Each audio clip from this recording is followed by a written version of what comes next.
lagi ada di Bandung buat ngikutin seminar yang diadain sama Asdamindo tentang depot air minum. Nah, sebelum masuk kita harus absen dulu.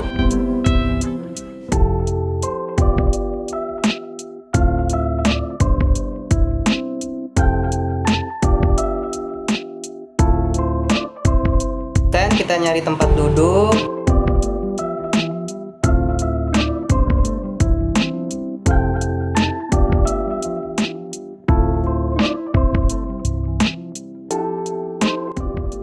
Pengisian pretest ini dikhususkan kepada pemilik dan penjamah depot air minum. Untuk itu, kepada para dinkes tidak perlu mengisi pretest ini. Mangga untuk baik, untuk para pelaku usaha yang hadir di sini, kami sudah sediakan form untuk pretest ada di. Nah, sebelum pembicara bawain materinya, kita para peserta dikasih soal tentang depot air minum dan air bersih kayak gini. Saya Hendra Biantara dan rekan saya Niati Hayatul Alamnya ya, akan memandu acara, seminar, dan pelatihan tentang pengawasan dan penegakan hukum depot air minum serta pelatihan manajemen sanitasi bagi para pelaku usaha depot air minum. Mengucapkan terima kasih dan selamat datang kepada para tamu dan undangan. Bapak Erik Garnadi selaku Ketua Umum Asdamindo, kepada Bapak Erik. Nah, ini dia cuplikan-cuplikan dari materi yang dibawain sama para pembicara. Silakan ditonton. Depot-depot air minum yang tidak punya legalitas, punya sertifikat layak higienis sanitasi depot air minum. Di sampingnya ada depot-depot yang tidak mempunyai legalitas, malah tambah laku. Depot-depot tersebut kan menjadi satu diri kejadian seperti itu. Kami sendiri yang terus mengadakan survei lapangan, banyak temuan-temuan, uji laboratorium, banyak yang tidak diujikan, padahal kan fisika, kimia, dan bakteri itu kan sangat diperlukan. Masyarakat yang menjadi korban nantinya, kalau misalkan dibiarkan begitu saja tanpa ada penegakan hukum, dari tahun 98 usaha depot air minum, sampai sekarang 2023, pengawasan dari Dinas Kesehatan sangat ketat. Terus memang kalau pengawasan terus, tetapi para pengusaha depot karena tidak ada penegakan, mereka jadi bandel, tidak mau uji laboratorium. Ada yang uji laboratorium dari 2015 sampai sekarang belum dibuktikan lagi. Yang penting bisa menjual, yang penting bisa laku. Dinas Kesehatan melalui puskesmas memberikan pengawasan, pengarahan, dianggapnya seperti radio. Para pengusaha depot-depot yang peduli terhadap legalitas tersebut menjadi iri. Kenapa yang depot-depot yang tidak punya legalitas malah tambah laku? Nah, harapkan dengan adanya seminar dan pelatihan ini, mari kita bersama-sama dari pihak asosiasi, dari pihak Dinas Kesehatan Kabupaten Kota, dan dari pihak penegak hukum, ada Satpol PP, ada kepolisian, pihak kepolisian, untuk ikut bersinergi, ikut mengawasi. Karena udah ada undang-undangnya. Ada Undang-Undang Kementerian 651 2004 tentang depot air minum isi ulang dan perdagangannya. Ada sanksi-sanksinya, tetap sampai sekarang kan belum ada sanksi yang ditegakkan. Di dalam Permenkes 43 2014 tentang higien sanitasi depot air minum, di situ sudah disampaikan bahwa masyarakat perlu dilindungi akibat mengkonsumsi air minum yang tidak memenuhi standar baku mutu kesehatan. Tetapi tetap masih abai semuanya. Sekarang misalnya masyarakat yang membeli air isi ulang diterima sampai di rumah, itu tidak tahu air tersebut sumbernya dari mana, diisi dari mana, betulkah dari depot. Pengawasan seperti itu kan masih kurang. Harapan kami dari pihak Asdamindo berharap supaya penegakan dan pengawasan untuk depot air minum isi ulang ini segera ditegakkan. Sekarang di Undang-Undang Nomor 2 Tahun 2023 dari Kemenkes sekarang masih dalam proses model. Jadi Permenkes 43 2014 masih berlaku laporan dari Kementerian Kesehatan. Yang utama, marilah bersama-sama kita mengawasi menegakkan hukum, ada aturan-aturan yang jelas, ada pelayanan publiknya juga di situ kan tertera, supaya bersinergi antara pihak kami dari asosiasi, pihak Dinkes dan pihak penegak hukum, supaya ikut mengawasi usaha depot air minum isi ulang ini. Demikian sambutan dari kami pihak Asdamindo, saya sebagai Ketua Umum. Assalamualaikum warahmatullahi wabarakatuh.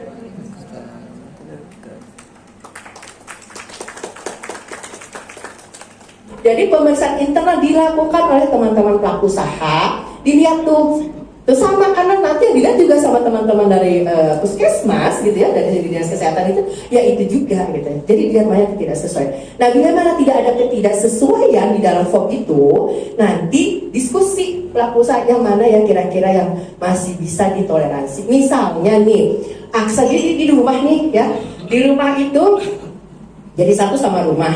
Nanti di dalam inspeksi kesehatan lingkungannya, form inspeksi kesehatan itu adalah ada untuk toilet ya.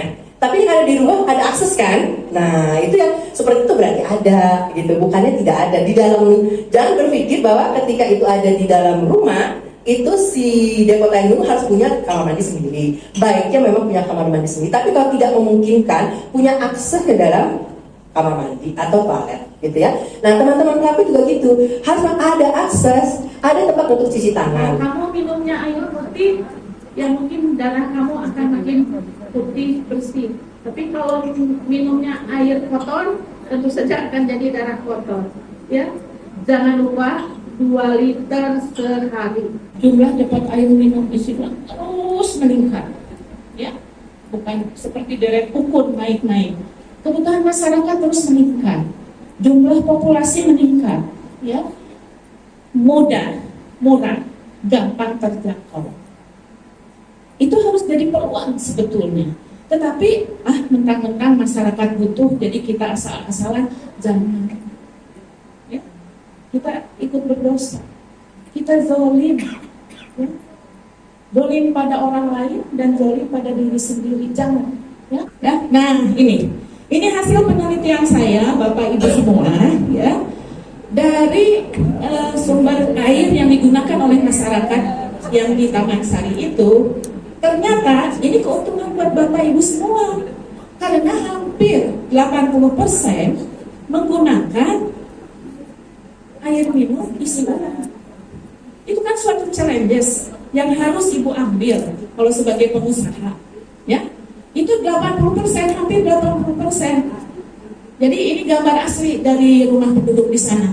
Sayangnya, ya, lihat yang merah, lebih dari 30% terkontaminasi oleh bakteri.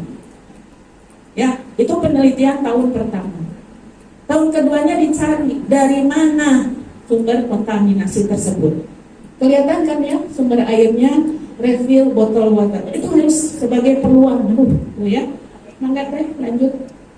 Nah, akibat tercemar oleh bakteri, salah satu penyakit yang paling banyak di Kota Bandung adalah diare. Di Taman Sari juga diare, khususnya diare pada anak usia kurang dari 5 tahun. Ya, kita lihat ya jumlah kasus diarenya naik turun gitu. Di sini ada dari tahun 2019 turun. Kenapa? Karena saat itu COVID.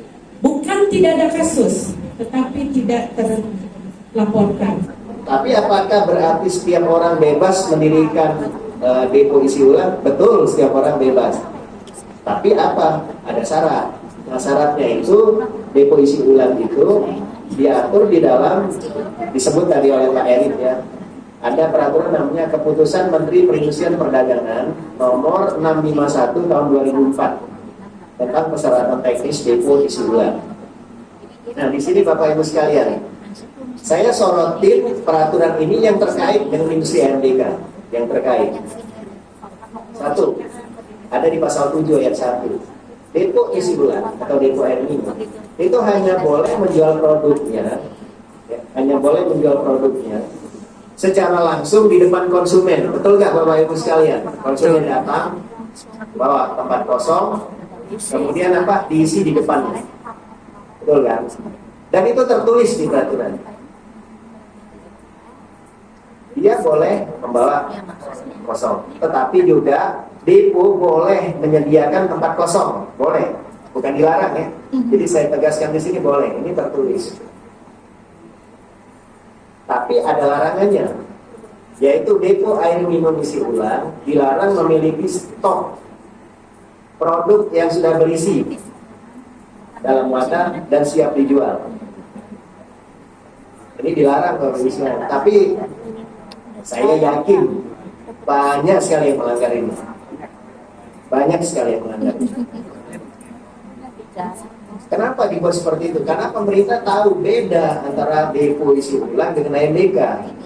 Rolling stocking itu AMDK dan dia memiliki syarat yang luar biasa jelimetnya. Termasuk izin BPOM ya. Saya tidak masukkan tadi izin BPOM. Ada izin BPOM. Jadi itu yang kedua. Terus kemudian tadi saya sebut di pasal 1 depo isi ulang boleh menyediakan wadah kosong, galon kosong. Tapi ada rambu-rambunya. Ya, dilarang menyediakan wadah kosong yang bermerek atau berlabel. Saya yakin banyak sekali pelanggaran ini. Jadi kalau menyediakan wadah kosong di deponya, Bapak Ibu sekalian, itu wajib polos, tidak boleh berlabel atau emboss, itu dilarang. Itu ya. Terus kemudian ada pernah saya baca di koran, ada orang yang komen gitu. Tapi bukan Asdamindo, karena Asdamindo tahu peraturannya. Ada asosiasi lain, kayak pesaingnya Pak Erik kali. Dia komen gini ketua umumnya. Kami orang bawa ember pun kami layanin ke sini. Ini orang nggak baca peraturan. Kenapa? Karena depo air minum itu wajib memeriksa wadah yang dibawa oleh konsumen dan dilarang mengisi wadah yang tidak layak pakai. Pertanyaan saya, orang bawa ember untuk beli air depo isi ulang itu layak kan? Itu nggak boleh diterima. Dia harus wadahnya tertutup. Bentuknya yang wajar itu adalah galon. Oke. Terus depo air minum isi ulang wajib mencuci, membilas wadah yang dibawa oleh konsumen yang ingin membeli produknya. Itu tertulis jelas di sini. Nah, ini juga yang disampaikan tadi di sambutan Ketua Umum Asdamindo. Ini menjadi concern juga karena sering terjadi ini pelanggaran, sangat sering terjadi. Lanjut, tutup. Jadi depo isi ulang itu wajib menutup ya, karena kan tadi harus layak disebutkan. Tapi tutupnya itu wajib polos, tidak boleh ada merek atau label apapun. Kalau berwarna nggak dilarang, tapi wajib polos, tidak boleh bermerek, tidak boleh emboss, tidak boleh berlabel. Pertanyaan saya, banyak yang melanggar ini atau tidak? Banyak, banyak sekali. Terus depo air minum tidak boleh memasang segel atau sering wrap. Sering wrap itu tahu kan, segel yang plastik yang merapat itu kalau dipanasin. Itu dilarang nih. Dilarang di sini. Banyak nggak yang melanggar? Sangat banyak. Nah sekarang bagaimana penggunaan galon yang bermerek? Itu ada diatur di Undang-Undang Nomor 20 Tahun 2016 tentang merek. Ancaman bagi setiap orang yang dengan tanpa hak menggunakan merek yang mempunyai persamaan pada pokoknya dan merek terdaftar dan seterusnya gitu ya. Ada ancaman pidana penjara 4 tahun dan atau denda 2 miliar. Bayangkan tadi yang jual-jual di toko, di warung, disandingin galon A, galon B, galonnya sama, cuma ini tutupnya beda. Yang satu harganya 1 galon 20.000, yang satu dia jual isinya doang ya, isinya doang dia jual misalkan 8.000 atau 9.000. Konsumen yang awam kadang-kadang kan mikir yang penting harga, jadi ambillah yang 9.000. Terus dia kemudian apa? Amit-amit, misalkan dia sakit perut ya, atau apapun lah. Ya. Siapa yang dituntut oleh dia? Ngobrol sama di warteg, Mbak. Yang dituntut oleh dia itu yang mereknya tercantum di dalamnya itu, Bapak Ibu sekalian. Apakah ini hoax? Tidak. Ini terjadi berkali-kali. Dan ini yang menimpa nasib dari pelaku industri NDK. Mereka sudah luar biasa diatur tadi ya, dari sumber airnya diatur, produknya diatur, diawasin, terus kemudian diancam lagi dengan pelanggaran yang dilakukan oleh tetangganya. Jadi dalam hal ini industri depo air minum Nusa Dua. Terus jadi tadi jualannya aja sudah ada ancaman penjara 4 tahun. Tapi kalau akibat dia jualan orangnya sakit perut, kena diare dan sebagainya, naik tuh ancaman penjaranya jadi 10 tahun. Dan dendanya jadi 5 miliar. Jadi Bapak Ibu sekalian, ini salah satu yang penting dalam acara kita hari ini untuk memberikan pengingat kepada Bapak Ibu sekalian bahwa lapangan permainan industri depo air isi ulang itu sudah disediakan pemerintah. Monggo, jalankan. Kalau Bapak Ibu sekalian pengen pindah lapangan permainan, Nah, setelah pembicaraan selesai bawain materinya, kita dikasih soal yang sama kayak di awal. Buat dilihat perbedaannya sebelum dan sesudah ngikutin seminar. Nah, nggak lupa kita di sini juga foto sama Bapak Erik karena beliau adalah Ketua Umum Asdamindo.